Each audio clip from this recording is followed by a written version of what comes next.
বাড়ি ঠিকমতো পরিষ্কার রাখলেও তার স্বাস্থ্যকর পরিবেশ খারাপ করে দিতে পারে আরশোলা। অনেকে আরশোলা তাড়াতে বাজার চলতি রাসায়নিক স্প্রে ব্যবহার করেন, কিন্তু এটা ব্যবহার করা মোটেও ভালো না।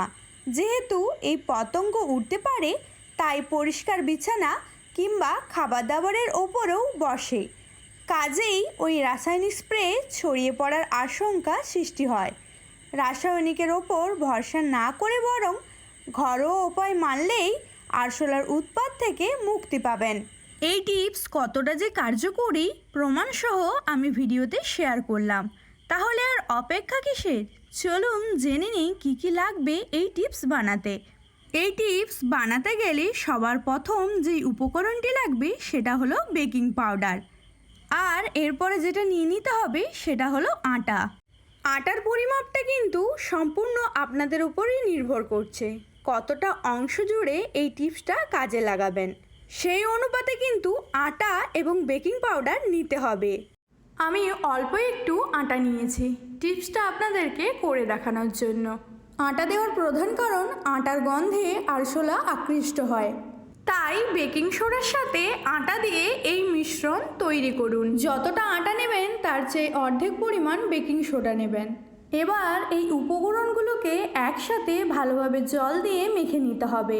খেয়াল রাখবেন বেশি পরিমাণ জল যেন না পড়ে যায় এতে, তাহলে ডোটা কিন্তু একদম পাতলা হয়ে যাবে। এরপর এই ডোটাকে ছোট ছোট লেচি আকারে কেটে নিতে হবে। আমি একটু লেচিগুলোকে পাকিয়ে নিচ্ছিলাম যাতে বল আকারে হয়ে যায়। আপনারা চাইলে নাও পাকাতে পারেন। এই লেচিগুলো পাকানো হয়ে গেলে যেখানে যেখানে আপনাদের বাড়িতে আরশোলার উপদ্রব একটি একটি করে বল ওখানে রেখে দেবেন। সবগুলো আমার পাকানো কমপ্লিট। এবার আপনাদেরকে প্রমাণসহ দেখাবো আরশোলা কিভাবে আকৃষ্ট হয়। যদি রাত্রেবেলা এই টিপসটি ট্রাই করেন, সকালে উঠে দেখবেন একটাও আরশোলা আর বাড়িতে নেই। আটার এই লেচিগুলো দেওয়ার সাথে সাথে দেখুন কেমন অ্যাট্রাক্ট হয়ে আরশোলাগুলো চলে আসছে আটার গন্ধে। একবার অবশ্যই বাড়িতে ট্রাই করুন, দেখবেন রাতারাতি আরশোলা কেমন পালিয়ে যায় বাড়ি থেকে। আমি রাত্রেবেলা এই টিপসটি ট্রাই করেছিলাম বাড়িতে, সকালে দেখি একটাও আরশোলা নেই আর বাড়িতে। ভিডিওটি ভালো লাগলে অবশ্যই লাইক এবং শেয়ার করে দেবেন।